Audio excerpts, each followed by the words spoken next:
Hello everyone, welcome back to my page Nipa's blog. It's me Nipa Islam. আসসালামু আলাইকুম। কেমন আছেন সবাই? আশা করতেছি সবাই অনেক অনেক ভালো আছেন। আলহামদুলিল্লাহ, আমি আপনাদের দোয়ায় অনেক অনেক ভালো আছি। তো চলেন শুরু করি আজকের ব্লগটি। তো আমি আজকে কই মাছ ভুনা করছিলাম, তো সেই ব্লগটি আপনাদের সাথে শেয়ার করব।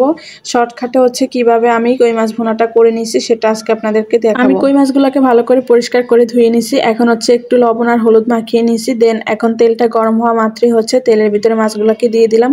হালকা করে একটু ভেজে নিতেছি, যেহেতু একটু বড় মাছ ভেঙে যাবে, এই জন্য একটু হালকা করে ভেজে নিতেছি। আর গ্রানটাও ভালো। আর আরেকটি কারণ হলো, যেহেতু এই মাছগুলো চাষ করা কই, দেশি কই হলে আর ভাজা লাগতো না। ওটা এমনিতে একটা সুন্দর গ্রান আসে। এগুলো যেহেতু ঢাকাতে চাষ করে, তাই এখন একটু হালকা করে ভেজে নিতেছি, মানে অল্প একটু কালার হলেই হবে। আমি প্রথমেই 3টা কইকে ভেজে নিছি। এখন আমি আরো 3টা কই ভেজে নিতেছি। আমি টোটালি 6টা মাছ রান্না করবো আজকে।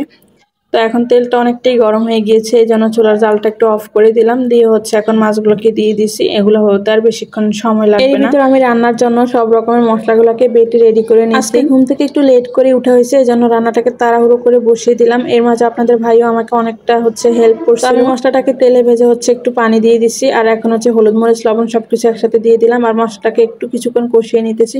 দেন এখন আমি মাছগুলোকে এখানে দিয়ে দিব।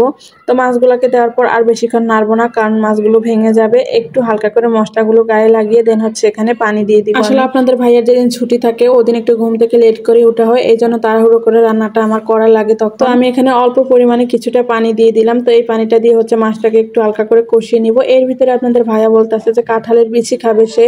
তো আমি যেহেতু এখন আর আরেকটা আইটেম রান্না করা সম্ভব না, এখন ভাবতেছি যে এর সাথেই দিয়ে দিই, পাশ দিয়ে, ভালোই লাগবে খেতে। কাঁঠালের বিচি পরিষ্কার করা কিন্তু অনেকটা ভেজালের কাজ, যেটা আমি করি নাই, আপনাদের ভাইয়া আমাকে করে দিয়েছে। যেহেতু সে খাইতে চাইছে, সে নিজে এটা পুরোটা প্রসেস করে দিছে আমাকে।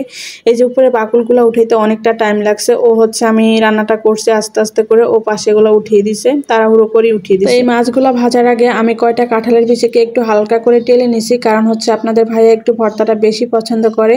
তো এই তো এখন আমি ভর্তাটাকে করে নিব। মাছটা হতে থাক, এই মাঝে আমি ভর্তাটা করে নিব। জাস্ট আপনাদের সাথে একটু এই ক্লিপসটা শেয়ার করে নিলাম। তো ভিডিওটা অফ করে আমি ভর্তাটা করে নিলাম। এই যে ভর্তার ফাইনাল লুকটা, অল্প এতটুকুই করছি, কারণ যেহেতু আমরা দুজন, এটা শক্ত হয়ে যাবে, এই জন্য। কাঁঠালের বিচিগুলো দেওয়ার পর মাছটার কয়েকটা পলক চলে আসছে। দেন আমি চুলাটাকে অফ করে দিলাম। বিশ্বাস করেন ভাই, খাইতে এতটা টেস্ট হয়েছে। এর আগে একদিন এই কই মাছগুলো রান্না করছে, এতটাও মজা হয় না, কিন্তু কাঁঠালের বিচি দিয়ে রান্না করাতে মনে হয় এটার স্বাদটা দ্বিগুণ বেড়ে গেছে। যাই হোক, খাওয়া দাওয়া শেষ করে ঘুম থেকে উঠে আমরা বছরের এই প্রথম পাকা কাঁঠাল খেলাম। যদিও এই কাঁঠালটা আমাদের খাওয়ার কথা ছিল না, কোনো একভাবে আমাদের বাসায় এই কাঁঠালটা এসেছে, আমরা আলহামদুলিল্লাহ খেতে পারছি। তো অনেকে জিজ্ঞাসা করছিলেন, আমি পেজে পোস্ট করছিলাম মতো, যে কই পেলাম কাঁঠাল। এটা আমার নানার বাড়ি একটা 12 মাসি কাঁঠাল, যেটা সবসময় গাছে ধরে। তো এইভাবে খাওয়া হলো আর কি। তো ভালো থাকবেন সবাই, আল্লাহ হাফেজ।